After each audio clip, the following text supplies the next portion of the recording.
Assalamualaikum warahmatullahi wabarakatuh. Kami kelompok 8 dari kelas TT4 111 dengan anggota 1 Arif Ludio NIM 11011703492, 2 Ferdi Devayanto NIM 11011704882, 3 Aldo Alessandro Tukat NIM 11011601005 ingin mempresentasikan tugas besar kami yang berjudul Perancangan Jaringan Fiber Optik Point-to-Point dari Plaza Telkom Tanjung Sari Sumedang ke Telkom Divisi Regional 3 Bandung. Pertama, alat, spesifikasi, dan parameter. Deskripsi. Tugas besar ini merupakan perancangan jaringan backbone fiber optik dari Plaza Telkom Tanjung Sari Sumedang ke Telkom Divisi Regional 3 Jawa Barat yang berlokasi di Kota Bandung dengan panjang link 28,3 km menggunakan software simulasi OptiSystem versi 7. Output yang didapat dari tugas besar ini adalah menganalisis sinyal Q factor, bit error rate, link power budget, dan rise time budget. Spesifikasi sistem. Pertama, pseudo random bit sequence generator. Kedua, non-return to zero pulse generator. Ketiga, continuous wave laser. Keempat, Mach-Zehnder modulator. Kelima, optical power meter. Keenam, connector. Ketujuh, optical fiber single mode. Kedelapan, optical attenuator. Kesembilan, photodetector. Ke-10 low pass basal filter. Ke-11 3R regenerator. Ke-12 BER analyzer. Parameter sistem. Panjang gelombang FO dengan panjang 1550 nanometer, bitrate 10 GB per second, panjang link 28,3 km, margin system 3 dB, lebar spektral 0,1 nanometer, daya transmit 9 dBm, sensitivitas minimum min 38 dBm, dispersi material 3 pikosecond per nanometer kali kilometer, atenuasi konektor 0,3 desibel per konektor, atenuasi serat optik 0,3 desibel per kilometer, atenuasi splice 0,05 desibel per splice, real-time transmitter 60 pikosecond, rise time receiver 35 pikosecond. Oke, kita masuk ke sesi yang kedua, yaitu perancangan dan analisis jaringan fiber optik menggunakan OptiSystem versi 7.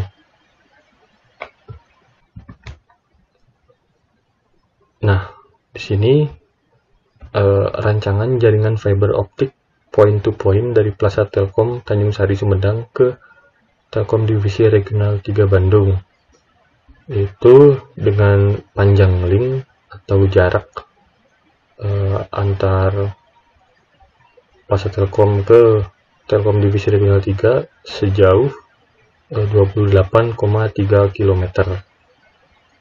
Kami telah merancang sistemnya seperti ini.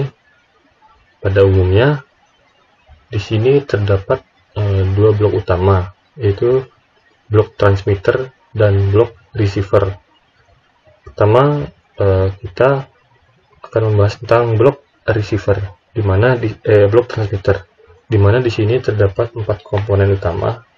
Yang pertama adalah pseudo random bit sequence generator, yang mana di sini merupakan komponen yang digunakan untuk membangkitkan sinyal informasi berupa sinyal digital. Kita bisa lihat parameternya. Parameter di sini default, jadi tidak ada yang diubah. Oh iya, untuk bitrate yang digunakan adalah sebesar 10 gigabit per second. Ini disesuaikan dengan panjang link yang digunakan. Oke.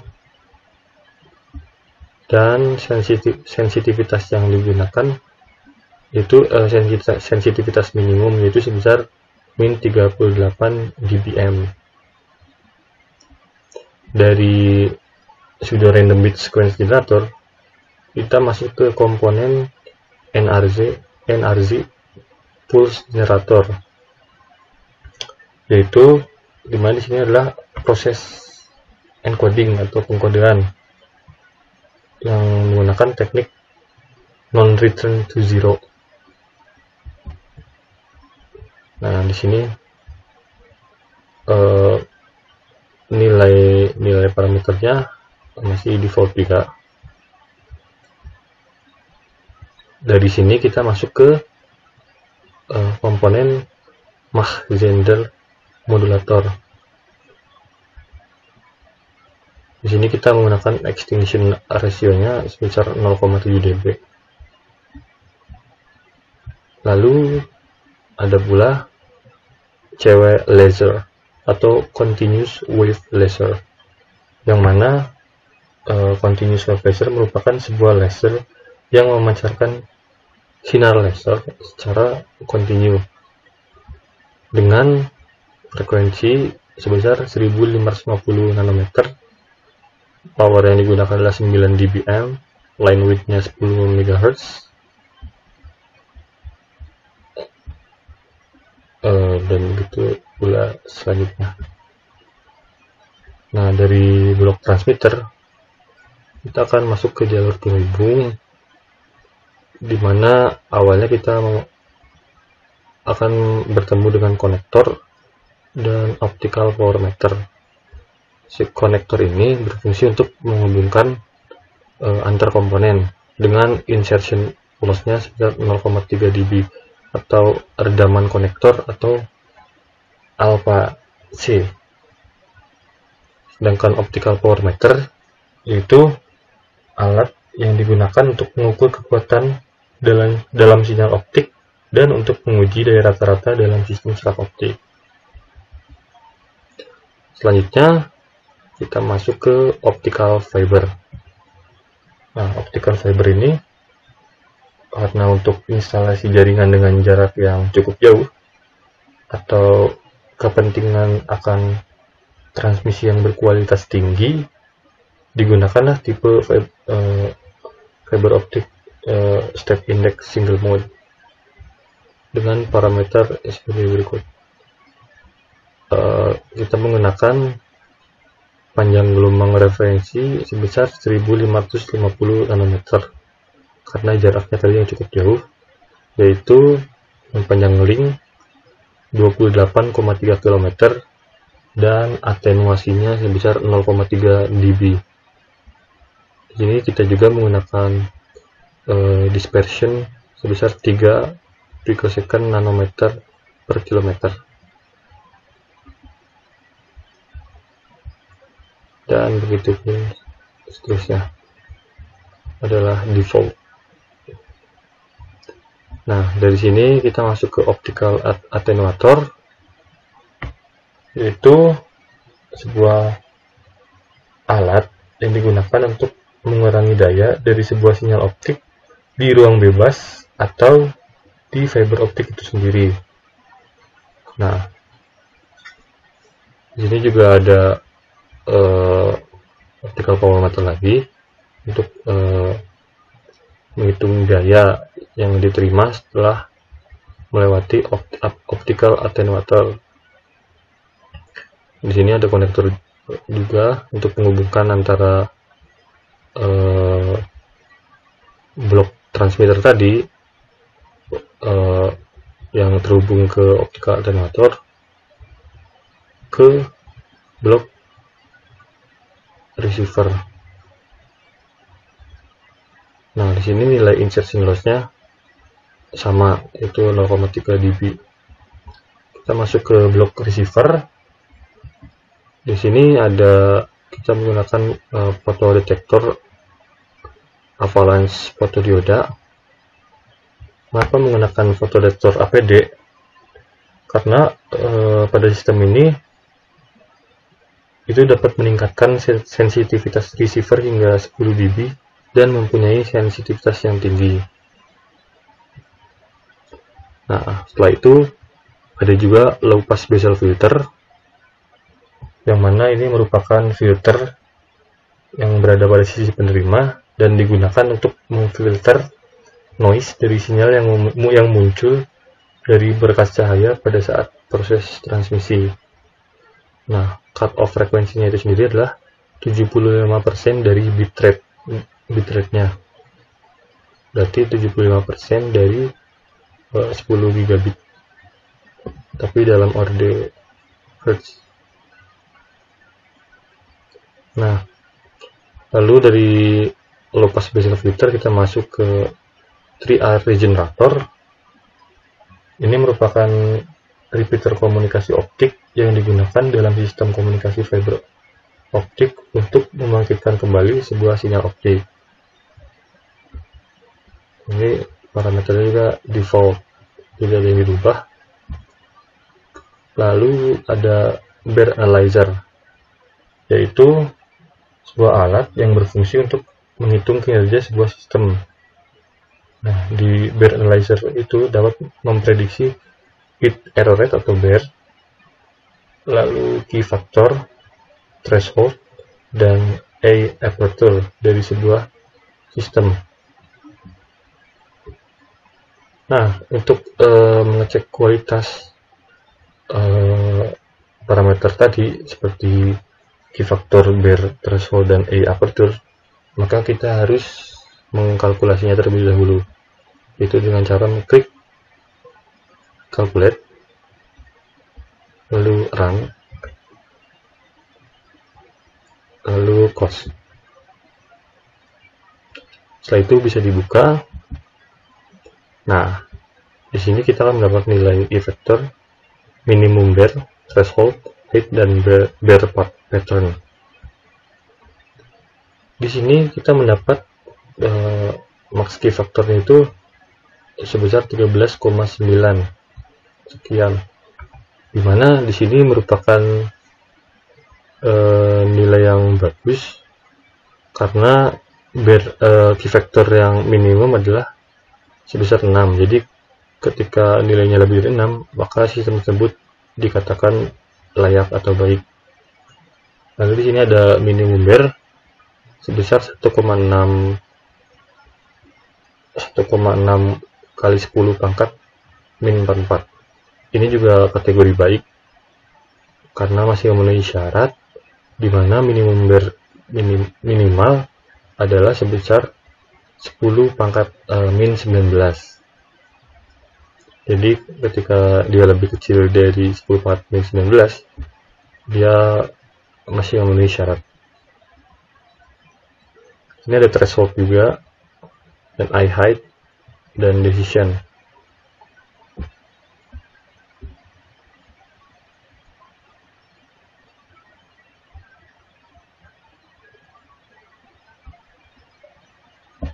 Nah, kita dapat melihat BER pattern ketika kita mengklik show eye diagram yang dapat dilihat. Ini merupakan BER pattern di bawah.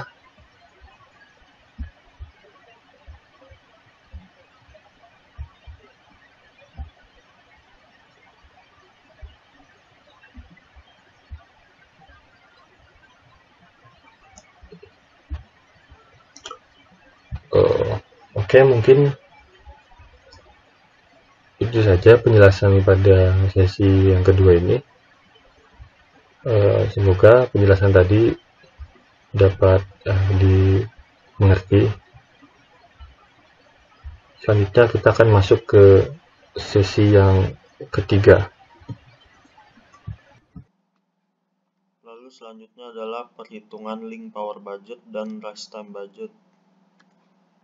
Link power budget adalah estimasi kebutuhan daya yang diperhitungkan untuk memastikan level daya penerimaan lebih besar atau sama dengan level threshold atau daya minimum. Perhitungan link power budget digunakan untuk menentukan jarak maksimum yang dapat dicapai oleh sistem transmisi yang dipilih, yaitu serat optik. Perhitungan link power budget mengikuti standar ITU-T G948 dan juga peraturan yang telah ditetapkan PT Telkom Indonesia, yaitu menggunakan rumus daya terima detektor sama dengan daya transmit dikurang redaman total, di mana daya transmitnya sudah diketahui tadi sebesar 9 dBm. Lalu sekarang yang belum diketahui adalah redaman total, di mana redaman total dapat dihitung menggunakan rumus sambungan konektor dikali loss konektor, lalu ditambah sambungan splice dikali loss splice, ditambah 2 dikali konstan redaman serat dikali panjang link, lalu ditambah margin system. Di sini kita mendapatkan hasil dari perhitungan redaman totalnya sebesar 20,93 dB.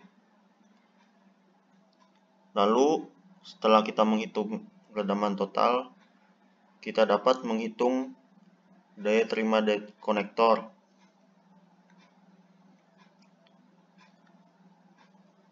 Di sini kita mendapatkan hasil daya terima konektornya sebesar minus 11,93 dBm. Lalu selanjutnya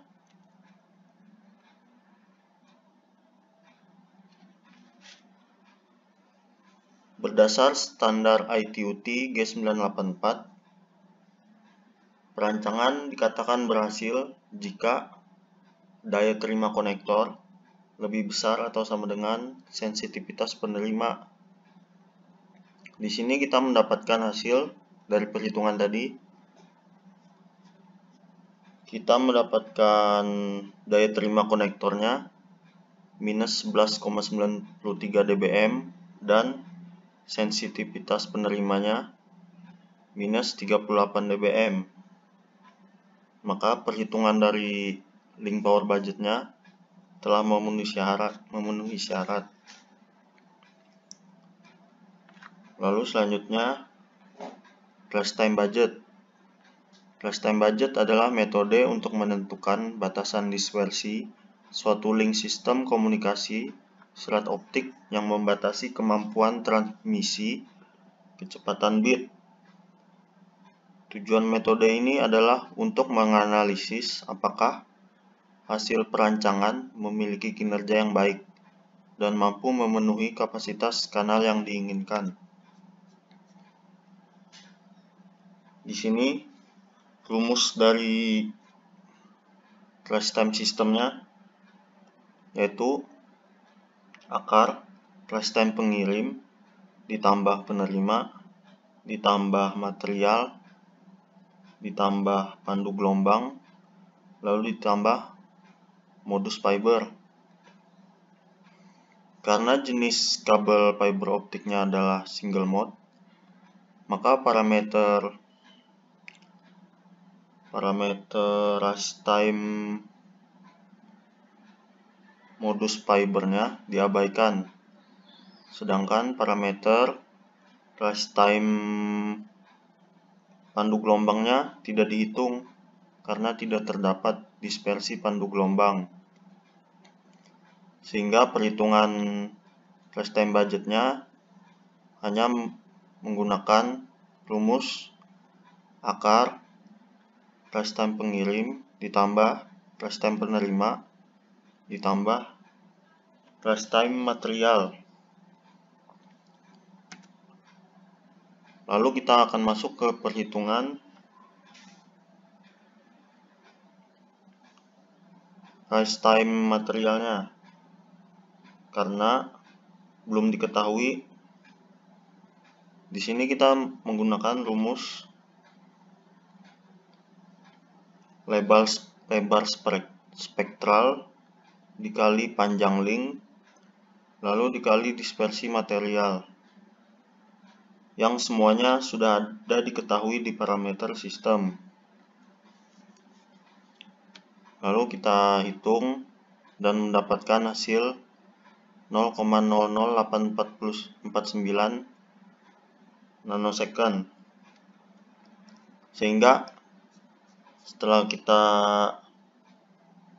mendapat rush time hasil nilai rush time materialnya, kita dapat menghitung rush time sistemnya.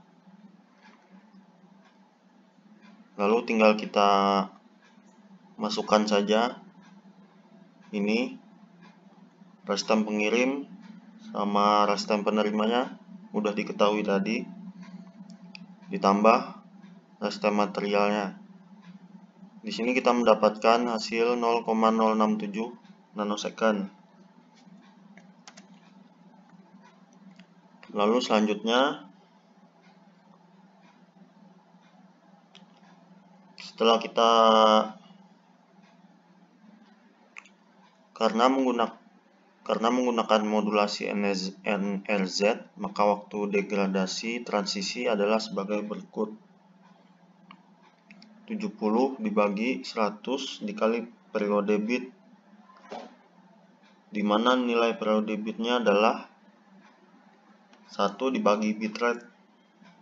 Bitrate-nya tadi sudah diketahui di parameter sistem sebesar 10 Gbps.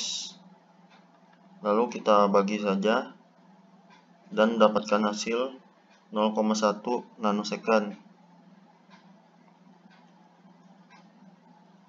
Lalu kita menghitung waktu degradasi transisinya, dan kita mendapatkan hasil 0,07 nanosecond. Lalu syarat dari nilai lifetime budget terpenuhi apabila lifetime sistemnya lebih besar dari waktu degradasi transisi. Dan kita di sini mendapat hasil nilai lifetime system yang lebih besar dari waktu degradasi transisi. Waktu lifetime sistemnya adalah 0,067 nanosecond dan waktu degradasi transisinya adalah 0,07 nanosecond. Dan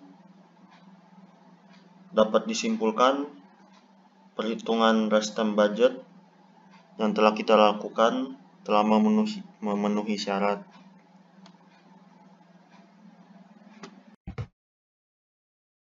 Nah, di sini ada beberapa referensi yang kami gunakan.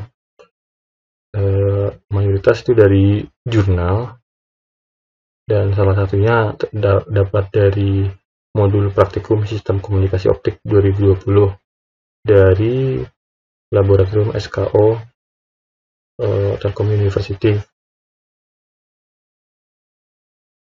Nah, mungkin cukup sekian penjelasan dari kami kelompok 8. Mohon maaf bila dalam penjelasan masih ada kekurangan atau kesalahan. Kurang lebihnya terima kasih. Wassalamualaikum warahmatullahi wabarakatuh.